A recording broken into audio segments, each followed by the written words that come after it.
out there. He wanted to see what it was capable of doing. And I've got a lot of laps there. Raced there, won a track championship there, yeah. And he flew himself here. So he does a lot at his age. Wait, 90? Was it 90? Yeah, 95. Not bad. Welcome to Sam's Garage, presented by NHOU Undercoating.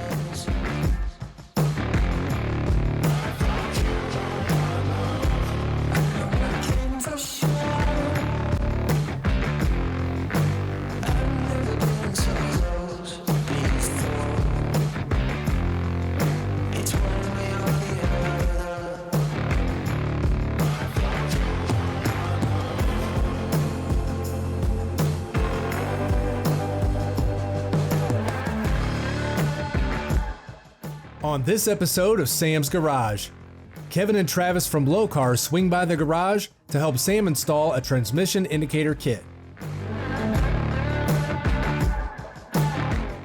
Doug's Saleen Mustang gets a new driver's side window motor.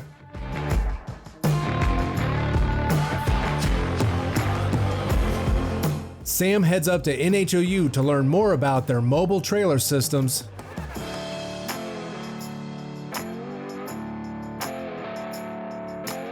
And the Chevy HEMI truck gets a new set of gauges from Dakota Digital.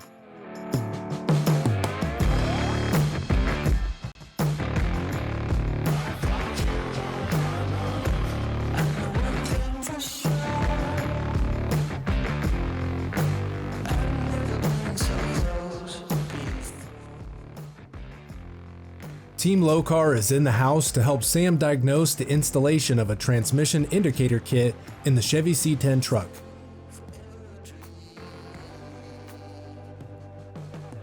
Kevin and Travis from Lokar Performance are going to help me fix a problem with Danny's car that I tried to install 2 years ago, which is the shift indicator. But 8 years ago, we had a situation where we installed a Lokar cable. Right. And I don't know which one of my employees did it, but we only had 4 selections. So these guys are here to help us fix that part so we can get the full range of the shift, and we're going to go ahead and finish installing the shift indicator. Yeah, a lot of our products are somewhat universal, so I suspect that somebody's installed it incorrectly. There's a couple options on the lever on the transmission.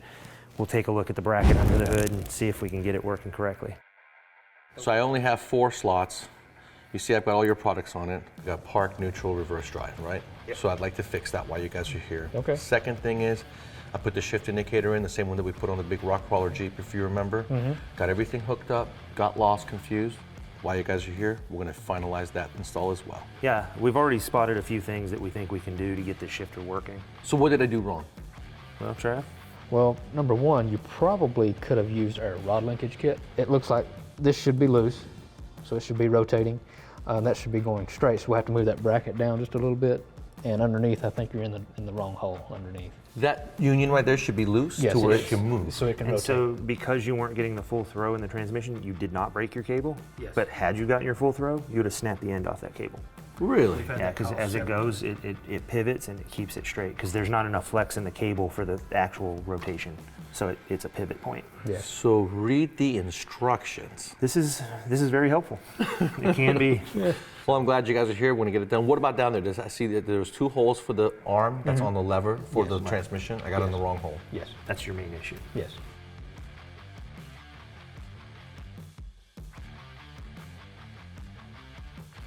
All right, how's it look down there, Trav? So far, so good. Hey, Sam, can you move that lever back and forth, see if we've got park? So Sam, because of the stuff that's going on at the bottom, we're getting a little bit of wiggle. So that's why we're just barely in and out of first and park. For safety, we're gonna bias it to park, and I'll send you a rod in so we can do it correctly. That makes sense. That's perfect. This is something that can commonly happen. You get your wires hooked up backwards, or one of them slips out, and Sam's fingers were a little too big to get in there. And if you noticed, it was a little bit out of order on one of them, so we've probably got 2 of the wires crossed. So there's nothing to panic about. It's gonna show you what you're programming down there. It's gonna display up here so which you'll one know is when you're what. wrong. Yes, you'll know when you're wrong. So first thing, you want to hold this little set button here on the corner. Turn ignition on. You'll see the lights are green. They could be red. So if they're red, you'll actually touch the button and change them to green. Why? So we operate off the ground signal. The other one will be positive. Got it.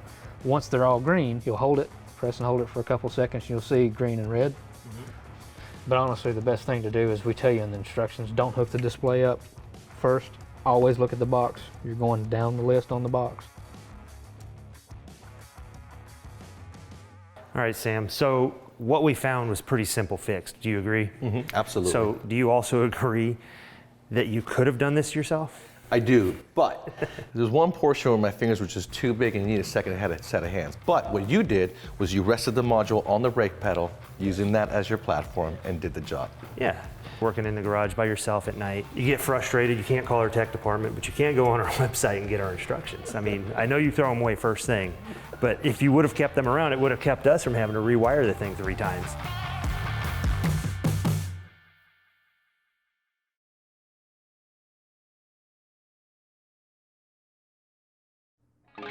Welcome back to Sam's Garage, presented by NHOU Undercoating.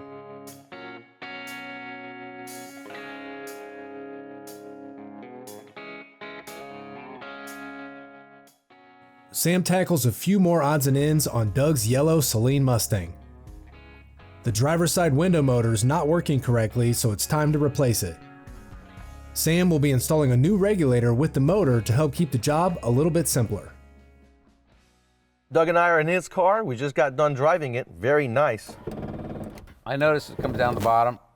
I think we got a problem, Sam. It doesn't want to stop on its own. It's making that noise if it's grinding or slipping. So what do you think? Pretty angry beast? This is an angry beast. I love it. It's an angry beast. It But is so yeah, the window needs a little work. Well, let's get to it. Alrighty. We're gonna go ahead and replace the motor. It's got a switch on the bottom right now. When it hits, it doesn't tell the motor to turn off. And so we've got to pull the panel on it, put a new assembly into it, take care of the problem. If you guys have a Mach 1 system in your Mustang, this cover here just pulls out straight. There's no attachments, it's just snug on there, just pull it off straight. Be careful because this is glued on, it's fabric on plastic, so just be careful with it. And then on a Ford, you guys have to remember that half the Fords, the door panels actually go up and out. They do not come out. Most all other cars, the door panel comes out. On a Ford, it goes up.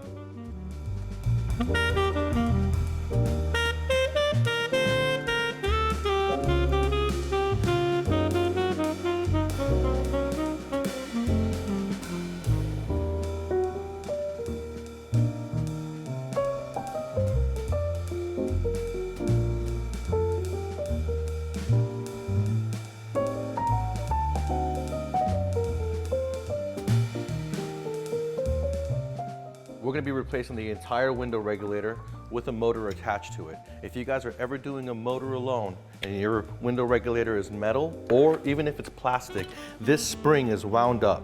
And in the plastic one, the spring is also wound up with cables around it. Never ever remove the window motor without clamping this in place so that these two items stay stationary together and you can service the motor. You'd have to put in a vise, clamp it, make sure it's tight, or if you don't, this will spring out like a spring on a shock and it'll really hurt.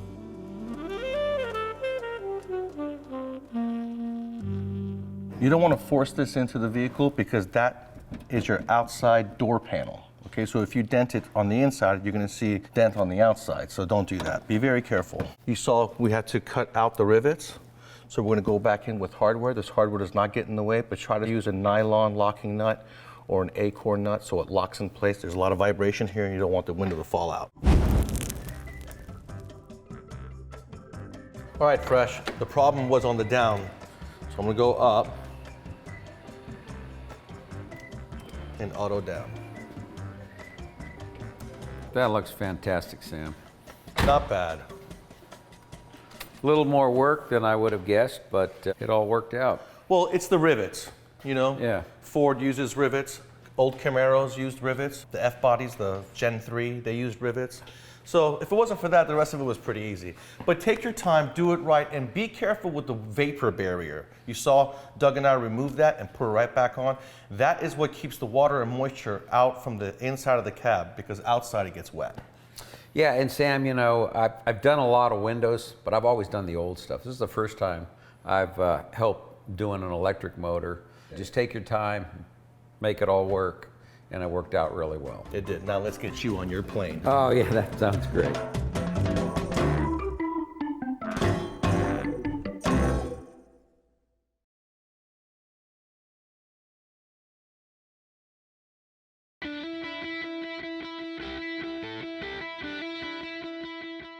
Summit Racing has come so far. You saw the cam kit that I'm about to install in the Nova. I'm installing the same thing along with forged internals in my Supra. They've got turbochargers. This is a billet aluminum impeller, 64 millimeter, 70 AR on the backside, 3-inch V-band. This is so cool because this saves me $1,000 and will make easily 700 horsepower. It's got a nice 44 millimeter wastegate, and the beauty of it is it's got Summit's warranty to back all these components. Look at that blow-off valve. All quality, nice stuff. Check this out though. The turbo manifold, this is a Summit part number, it says Hooker on it. This is the complete kit that you would need for an LS engine. This is the crossover tube. They've got this tube for a T56, a 4L60, a 4L80. You gotta make sure which one you need for your application. They also have this other turbo manifold that allows you to put the turbo right here in front and passenger side of your LS engine. If you don't have something like this, it's gonna be a full race application where you gotta have a V. Welcome back to more Sam's Garage, presented by NHOU. Sam takes a trip to NHOU to learn more about how you can become an entrepreneur and start your own mobile rust-proofing business. NHOU offers a mobile trailer system that makes it easy to get the vehicle up in the air and apply the product. Everything you need to get started is included in the package. If you guys want to be an entrepreneur, you want to look into an industry with unlimited potential, NHOU has the answer. Now you guys have a mobile franchise unit? Yes, what our mobile franchise unit will allow you to do instead of crawling under vehicles is we have a fully set up car hauling trailer. It will also make you more effective as an undercoater because you'll be able to access everything without being on your back. And it allows individuals to get into the industry and the business without having to buy a whole building, right? You can start off mobile, it's much lower cost, you build up your clienteles and you use it as a stepping stone where you can either get more trailers or you can move into a brick and mortar and work your way from there. That is a great idea. That takes the fear out of being an entrepreneur because the upfront cost of starting your own business can sometimes really be overwhelming. And the fact is, statistically speaking, that small businesses in the first 5 years, 95% of them fail. In a franchise, it's the exact reverse. 95 are successful. So Mark, this trailer here is yours. All right, we have everything all set up from the kegs here that you're gonna spray out of inside these boxes. We've got your battery in here and the converter. We've got the heat blankets all set up. So, we even took away this bar here so you could step right in from here. That's great. Everything's all self-contained. Your air compressor will go right down there, and then you'll be ready to rock and roll. So it's a lot easier to get in there without that frame member in there? Is that the idea? Absolutely. You just step right in from here. Wow. Then you'll have the vehicle right over your head. That's beautiful. You got your airline set up for all your tools, your descaling tools, wire brush, needle gun, air gun. Your pumps are gonna go right here. You have straps to secure them in. And this is where the product goes, is that correct? That's right. Each one of these contains a 15-gallon keg. So you'll have our mouse out in one and our black oil in the other. Awesome. And you mentioned there were heated blankets in there as well? Yep, so if you're spraying, if it's a cold day, maybe you're in the beginning of December, product's not gonna spray right if it's too cold. So the heat blankets will get you back up to the temperature that you need it to be at. That's great, that's definitely gonna help. I've been interested, apart from having my own operation or my own business for a long time, just being passionate about my vehicles not rusting. I'm a car guy, always have been. Started trying some other multi-use products and found that NHOU worked really well. And ended up moving to a portion of the country which is not familiar with any sort of rust prevention, and just started picking up some vehicles on the side from friends and coworkers, and just doing it out of my garage, and just looking to really grow that and expand, and the mobile franchise seemed like a perfect way to do it. Where we're from in Charleston, South Carolina, the land is very low. It's right by the beach. So with any rain that we have, or any of the storms, hurricanes, anything like that that comes through, we flood really quickly. And so the salt water is a huge problem there, big for vehicles, for golf carts, for marine, anything really. Salt in the air or the salt water will destroy over time. So with this trailer, we're able to pull up to the customer's home, place of business, load the truck up, we're able to apply the product, and be done in and out in about an hour's time, and that customer's vehicle is totally protected for the year. So our customers have been really, really excited to have this availability for us to be able to come there. They don't lose any downtime with their vehicle. They don't have to take off work and sit in the shop. It's as easy as it can be. So if you guys want to go into business for yourself and you want to get into an industry that's got unlimited potential, NHOU has franchising opportunities for you.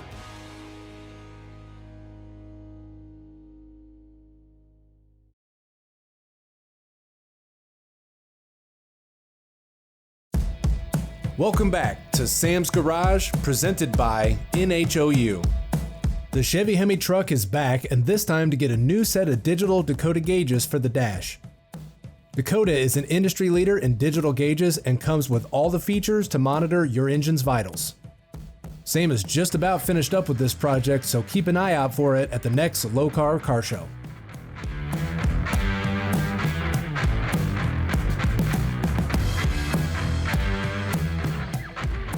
All right, so if you guys remember last season, the Chevy HEMI project, I'm finishing it up this season. I've got the pipes performance exhaust already installed. Now it's time to tackle the instrument cluster, which is the last item on the list. I'm gonna go with Dakota Digital because they do the best. They're a very intelligent company by giving us so many amenities in our custom car world, like cruise control. If you guys know, they have a lot of instrument clusters for different makes and models out there. So I've got 6 gauges, the most important ones: rev, speed, fuel, volts, oil, and coolant. I've made myself a little sub harness. I'm going to show you guys how to install it, set it up, and we should be good to go with this guy, ready to be put on the streets. So what I did was, this is the speedometer and the tachometer. They look pretty much the same until they get lit up, so you don't want to mix this up.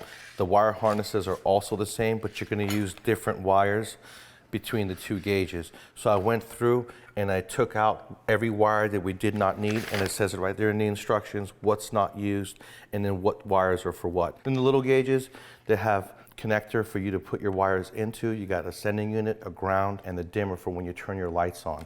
All right, so each one of these have to be put in individually. This is my ground strap for all 4 little guys. I've got these pieces that's gonna attach them to the back of the dashboard. I'm gonna go under the hood. I'm gonna hook up my oil sending unit.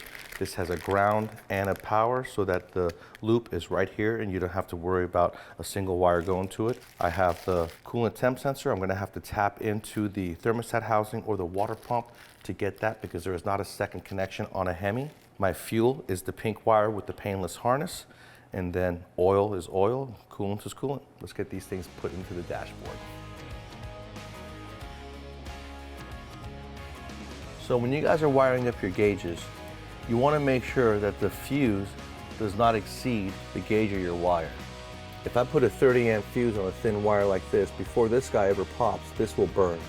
And so that can create a fire if there's insulation or anything back there that is flammable. This will burn down to nothing, and then that'll catch fire. So you always want to make sure that the fuse coincides with your gauge wire. Very important. So what I did here was when you turn the key on, you hit that button for start stop, that's going to light up my instrument cluster through the auxiliary panel. Then it's going to give me power and ground. All the gauges will then light up. Then when I turn on my headlights, that's going to activate the blue wire, which is going to tell the Dakota Digital to dim. I've got my indicators hooked up. There's left, and there's right. Finally, this thing is done. Sure, there's a lot of cleanup, tuning, and finalization, but it's 99% done. I just installed the Dakota Digital Odyssey series. These are individual gauges that are just as nice as the regular instrument panels that you see on most cars. Now, up here, I ran the sending unit for the oil. I've got a sending unit wire because I haven't tapped the water pump yet for the water. And I went down and I did my own connector for the vehicle speed sensor. Now the vehicle speed sensor, I did not have a connector for, so I took 2 Holly pins.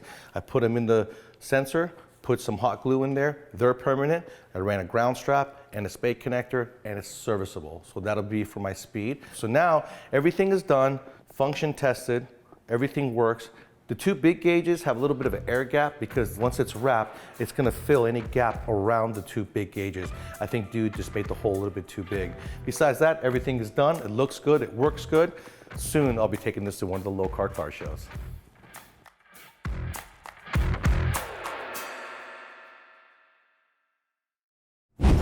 Be sure to check out Sam's Garage on these other media platforms. Send us questions and feedback to info@samsgaragetv.com. The Chevy C10 truck is now able to shift through all the gears correctly. Doug can roll his windows down worry-free in his Mustang. Sam showed you how you can start your own business with NHOU's mobile trailer systems. And the Chevy HEMI truck now has a full set of instrument gauges from Dakota Digital.